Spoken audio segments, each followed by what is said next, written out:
qaar ka mid ah heesaha abwaan cabdiqani xaaji Aktoobar ee xambaarsan dayrada qaawan ayaa qanciyay qaybo ka mid ah haweenka caraysan ee niyad dhiska ugu jira Snapchat-ka. dhaawacaan dhaymada ku raysan ayaa helay muddooyinkii dambe dawooyin sahlan kadib markuu doctorku u qoray badiba dhaawacii dhowljiifka ahaa murtida abwaan cabdilaahi xasan ganay taasi oo dhayda meelahan dhakhtar gaadhin. haddii ay kusoo weerartay baruurtu ama saxaydho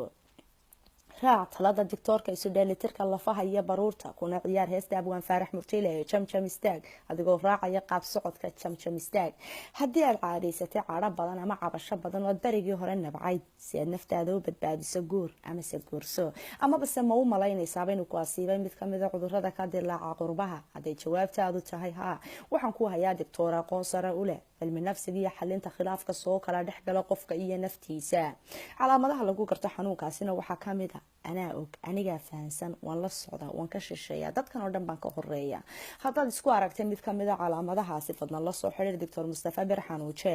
oo ah doctorka cilmi nafsiga iyo cabashada naftaada.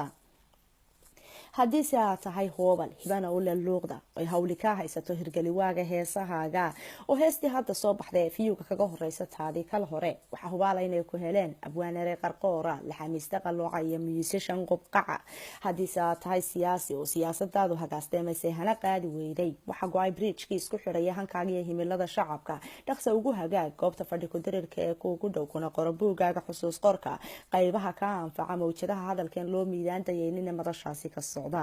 haddiise aad tahay ganacsade isaga kala goosha China iyo Dubai keenana qaar ka mid ah bariiska baastada baacweynayaasha biibilayaasha iyo buraashadaha caruurta oo binina ka faa'iideen noqoshada bulshada u keenay ka dhexbaad inay kugu soo baydheen baysteyma agoomeed ama hanti dhulood boobtay.